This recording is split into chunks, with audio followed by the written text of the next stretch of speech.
जय गुरु जी। शुक्राना गुरु जी। गुरु जी महाराज, आप आदरणीय गुरु जी, मेरे पिता परमेश्वर, संपूर्ण सृष्टिकर्ता, हमारी यह विनम्र भेंट स्वीकार करें। गुरु जी, मैं एक तुच्छ प्राणी हूँ। मेरी बहुत ही संकुचित वाणी है। इस संकुचित वाणी से मैं आपका व्याख्यान कैसे करूं?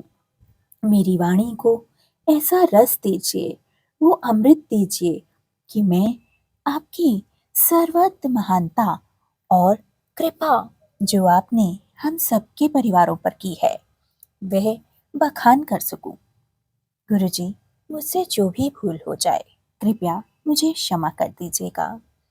गुरुजी, आपकी कृपा इस प्रकार बरसती है और इतनी अपार कृपा आपकी हम पर है कि मैं अपनी वाणी से उनको शब्दों में किस प्रकार कहूँ नहीं समझ पाती। गुरुजी, आप धन्य हैं गुरुजी। अवल अल्लाह नूर उपाया, कुदरत के सब बंदे, एक नूर ते सब जग उपजया, कौन भले कौन मंदे। जय गुरुजी, शुक्राना गुरुजी। संगत जी, कांच के एक ऐसे गगनचुंबी पर्वत की कल्पना कीजिए जो एक दर्पण के समान है। उसमें कोई भी दाग नहीं है या कोई भी निशान नहीं है।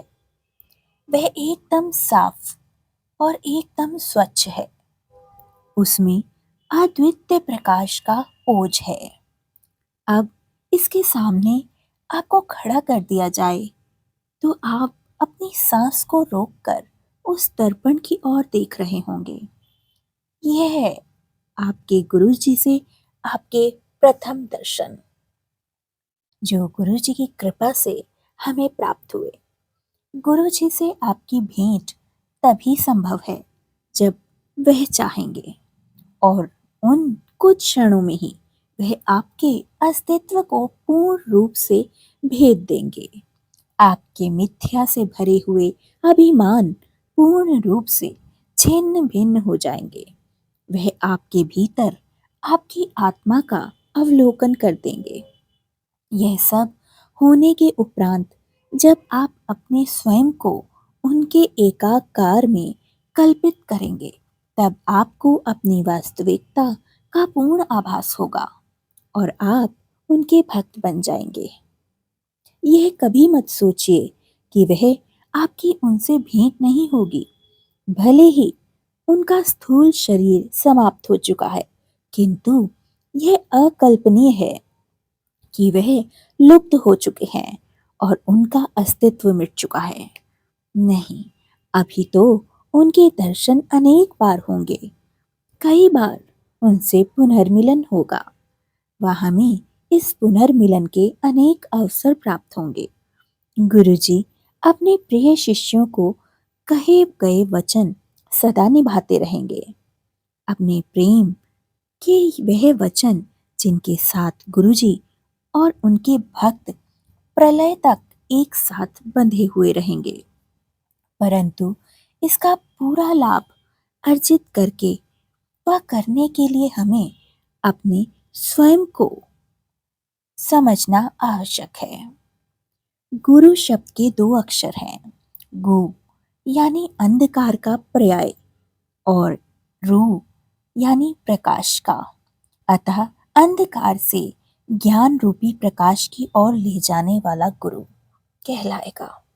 हमारे देश की प्रथाओं के अनुसार गुरु को देव से भी उच्च स्थान प्राप्त है।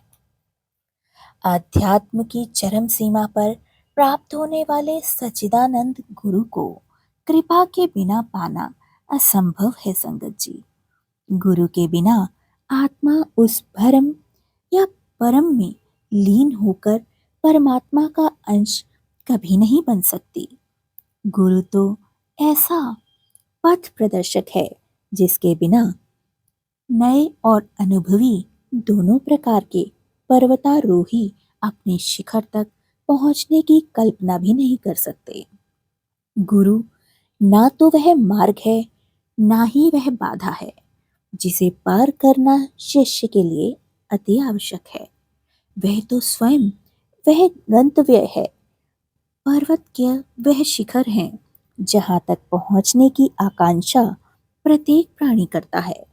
वह तो घने अंधकार से ज्योति, ज्ञान से अज्ञान से ज्ञान का मार्ग प्रदर्शन करने वाले व उत्तर दिशा का आभास कराने वाले ध्रुव तारे के सदृश हैं। इस संसार के समस्त ग्रंथ गुरु की व्याख्या और उनका वर्णन करने में सक्षम नहीं है। गुरु उस परम आनंद प्राप्ति का प्रशस्त मार्ग है। सद्गुरु अर्थात हमारे आदरणीय गुरुजी वास्तव में वह दर्पण है जिसमें देखकर हम सर्वोच्च ज्ञान अर्जित कर सकते हैं। गुरुजी के सामने आपको उनसे प्रसारित होती अपूर्व तेजोमयी आभा का साक्षात्कार होने लगता है। आपको अनुभव होगा कि चाह कर भी आप उनकी ओर अपनी दृष्टि बांधकर नहीं रख सकते। उनकी काया ज्योति का प्रकाश अद्वितीय है।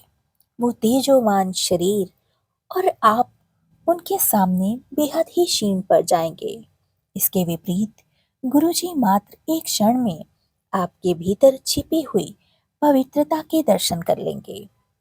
जैसे किसी झील में कंकड़ फेंकने पर उसके जल की सतह को छूते ही उस केंद्र बिंदु के किनारे की ओर बढ़ते हुए संकेंद्रित चक्र बनते हैं और वहां से ऊर्जा सब और फैलने लगती है। उसी प्रकार गुरु जी से शक्ति विसर्जन होता है, किंतु यह शक्ति उन भक्तों को ही मिल पाती है जिन्हें वह इसका अधिकारी मानते हैं। उनका कहा हुआ प्रत्येक शब्द आपके लिए ऐसा आदेश है जिसकी अवहेलना आप कदापि नहीं कर सकते। गुरुजी के प्रथम दर्शन मिलन की कोई सामान्य सामाजिक प्रक्रिया नहीं है। वह साक्षात्कार उस संघर्ष की भांति है जिसमें आपकी हार सुनिश्चित है। आप अपने अहम को अपने सामने ही नम्रता और श्रद्धा की अग्नि में भस्म होते हुए देखते हैं। यह तो समस्त सृष्टि के कर्ता सर्वोच्च सर्वोपरि से मिलने की प्रस्तुति का पहला पग है। सद्गुरु आपके सब रक्षा कवचों को भेद देंगे और पल भर में आपके सब अपरोक्ष रहस्यों को जान लेंगे। उनका विश्वास प्राप्त करने के लिए ना ही मीठे वचनों की, ना ही किसी अभिनय की आवश्यकता है, ना ही आप उनके द्वारा या उनके सामने कुछ छिपा सकते हैं, ना ही कोई मिथ्या भाव रख सकते हैं। वह तो आपके अस्तित्व के कारण की ज्ञाता हैं और इस समय आपको अपनी कृपा का अधिकारी समझ रहे हैं। इसी कारण उन्होंने आपको अपने पास बुलाया है। उन्हें जन साधारण के लिए अक्सर महत्वपूर्ण लगने वाले प्रश्न, उदाहरण के लिए जैसे आप कौन हैं, आप कहाँ से आए हैं, आप क्या काम करते हैं, कैसे जीविकोपार्जन करते हैं, आपके मन में क्या भाव हैं, यह आप मानवीयता का कितना नाटक करते हैं, से कोई तात्पर्य नहीं है, क्योंकि इन सब का ज्ञान उन्हें पहले से ही है। वह तो सर्वज्ञाता हैं और आपके प्रत्येक भाव को जानने का ज्ञान रखते हैं। वह सत्य को स्वीकार कर लेना ही आपके लिए हितकारी होगा। आपकी यह हामी ही है आपके अग्रिम संबंधी को स्थिर करने के लिए सबसे अधिक महत्वपूर्ण है। इस हाँ के लिए, इस हाँ के साथ ही आप गुरु जी के साथ ऐसे अटूट बंधन में बंध जाएंगे जिसे मृत्यु भी अलग नहीं कर सकती। इस प्रथम समर्पण की ही सर्वाधिक महत्व है। यात्री की शेष यात्रा तो पहला कदम निकलने के पश्चात पग प्रति पग स्वतः ही पूर्ण हो जाती है। स्कंद पुराण में वर्णित गुरु गीता में एक अत्यंत सर्वविदित श्लोक है। गुरुर्ब्रह्मा गुरुर्विष्णु गुरुर्देवो महेश्वरः गुरुर्साक्षात् परब्रह्म तस्मै श्री गुरुवे नमः। यद्यपि इस श्लोक से अधिकांश जनसमूह परिचित ही होगा, इसमें कुछ व्याख्या करने योग्य है। सर्वप्रथम इसमें गुरु को त्रिमूर्ति यानी ब्रह्मा, विष्णु और महेश के नाम का उच्च स्थान आसीन कराया गया है, क्योंकि वह गुरु तो अनादि और अंतहीन है। ब्रह्मा शब्द की उत्पत्ति ब्रह धातु से हुई है, जिसका अर्थ विस्तृत, विकसित होना या बढ़ना और फैलाना होता है। यह ब्रह्म, ब्रह्मा या ब्रह्मांड ना तो कर बृहत ब्रह्मण है और यह सदा बढ़ता फैलता रहता है। उसका विकास कभी बंद नहीं होता और गुरु उनकी महिमा तो अपार ही है, अपार भी नहीं अपरंपार है। इसीलिए यहाँ पर उनको ब्रह्म सदृश श्रेष्ठ स्थान दिया गया है। उनके सहस्त्र तक चक्षु, सहस्त्र अंग और सहस्त्र मुख हैं। वह ही जीवन की बीज, पौधा और वृक्ष पालक हैं।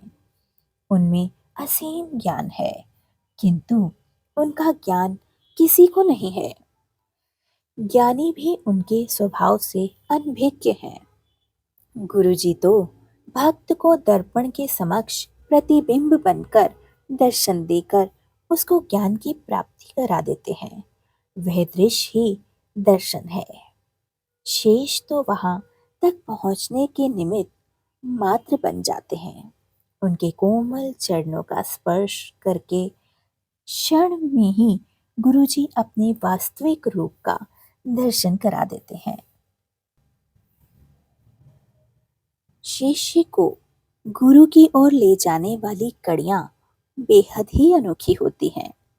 शिष्य सदा यहाँ वहाँ हाथ पैर मारता रहता है, उसे कोई मार्ग नहीं सूझता।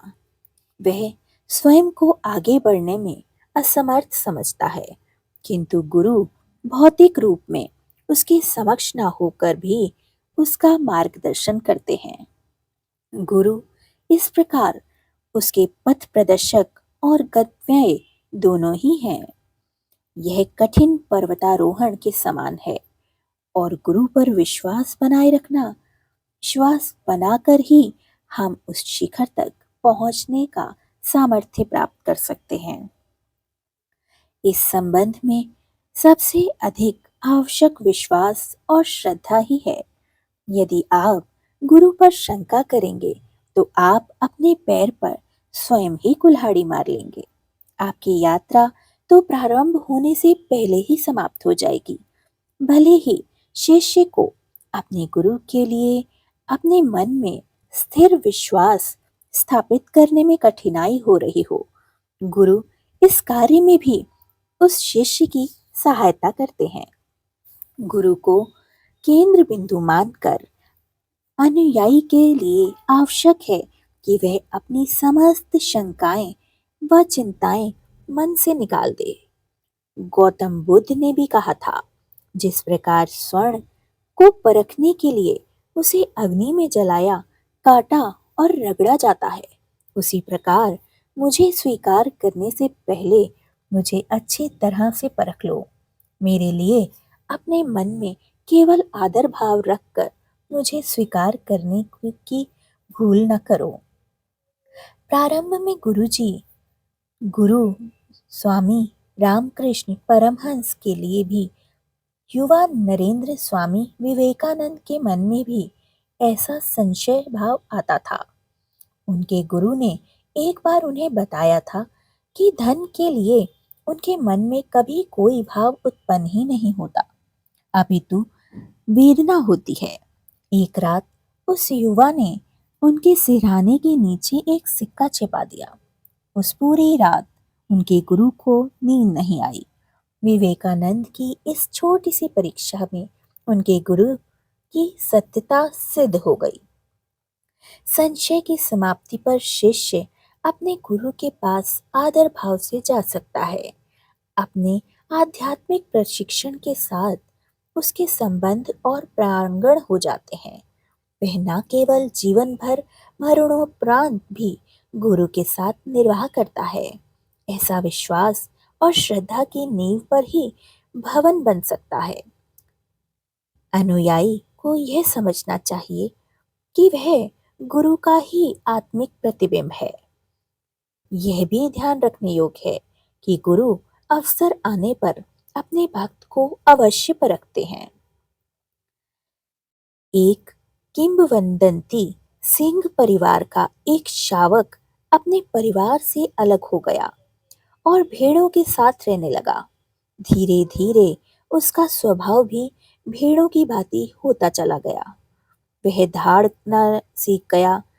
दहाड़ लगाना भूल कर भी उसकी भांति मिरमियाने का प्रयास करने लगा। एक दिन अचानक एक शेर यह देखकर चकित हो गया। उसने शावक को पकड़कर झिझोड़ कर दहाड़ कर बोला, तुम्हें क्या हुआ है?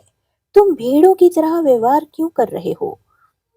उस शावक ने घबराते हुए उत्तर दिया कि उस शेर से अवश्य कोई भूल हुई है। वह तो वास्तव में एक भेड़ ही है। इस पर वह शेर उसे खींचकर एक झील के पास ले गया और वहां उसके उसे उसका एक प्रतिबिंब पानी में दिखाया। तब जाकर उस शावक ने अपना वास्तविक रूप पहचाना। गुरु का कार्य भी कुछ इसी प्रकार होता है। सरल नहीं होता। वह तो उन कृत्रिम स्तंभों को ही उखाड़ देते हैं जिन्हें उनके अनुयायी के लिए अपने सांसारिक जीवन का आधार बने हुए हैं, और उसे उसके यथार्थ से परिचित करवाते हैं। हम हाड़ मांस के जीव जंतु नहीं हैं, बल्कि उस परमात्मा का ही प्रतिबिंब है। आत्मा का ज्ञान, परमात्मा में विलय ही हर आत्मा का अंतिम ध्येय है। और हम इस लौकिक विश्व की मोह माया के जाल में फंसकर उस लक्ष्य को ही भूल गए हैं। हमें अपनी इंद्रियों के वश में होकर चलने फिरने व पशु के समान नहीं बनना। प्रत्येक जन्म को भांति इस जन्म में भी हमारी आत्मा ने शरीर को धारण किया हुआ है, न कि शरीर ने आत्मा का आवरण पहनाया हुआ है। गुरु के कमल चरण स्पर्श कर उनकी पावन शरण में जाकर ही मूल परिवर्तन संभव है। मन में स्वाभिमान की समाप्ति होने पर ही वास्तविक ज्ञान का बोध होता है। गुरु तो असीमित है, अपार विद्या का ऐसा भंडार है जो अपने अनगिनत भक्तों में आध्यात्मिक ज्योति प्रज्वलित करने की क्षमता रखते हैं। उनके प्रेम स्पर्श मात्र से ही चित्त जागृत हो उठता है। गुरुजी, हमारे गुरुजी का हमारे जीवन में अति ही उत्तम स्थान है। वह उसी प्रकार एक शेर की भांति ही हमारे इस जीवन में परिवर्तन लाने के लिए हमें अपना असली रूप दिखाते हैं। वे चाहते हैं कि हम भी जानें कि हम इंसान हैं और हमें ये जानवरों वाला व्यवहार नहीं करना। गुरुजी, आपका लख लख शुक्राना। संगत जी, गुरुजी के चरण स्पर्श करके आप ये विजुलाइज कीजिए कि हर वक्त गुरुजी आपके अंग संग सहाय हैं। सुबह आप उनका मंत्र जाप कीजिए। संगत जी, गुरुजी हमेशा मंत्र जाप करने पर जोर दिया करते थे। बस मंत्र जाप कीजिए और इसी प्रकार के सुंदर और गुरुजी से कनेक्टेड सत्संग सुनने के लिए इस चैनल को सब्सक्राइब कीजिए और इसे आगे शेयर ज़रूर किया कीजिए। जय गुरु जी। शुक्राना गुरु जी। मुझसे कोई भूल हुई हो तो मुझे बख्श देना गुरु जी। इस सत्संग को सुनाने और सुनने वालों का सबका कल्याण निश्चित हो गुरु जी। जय गुरु जी। शुक्राना गुरु जी। अनंतम अनंतम शुक्राना।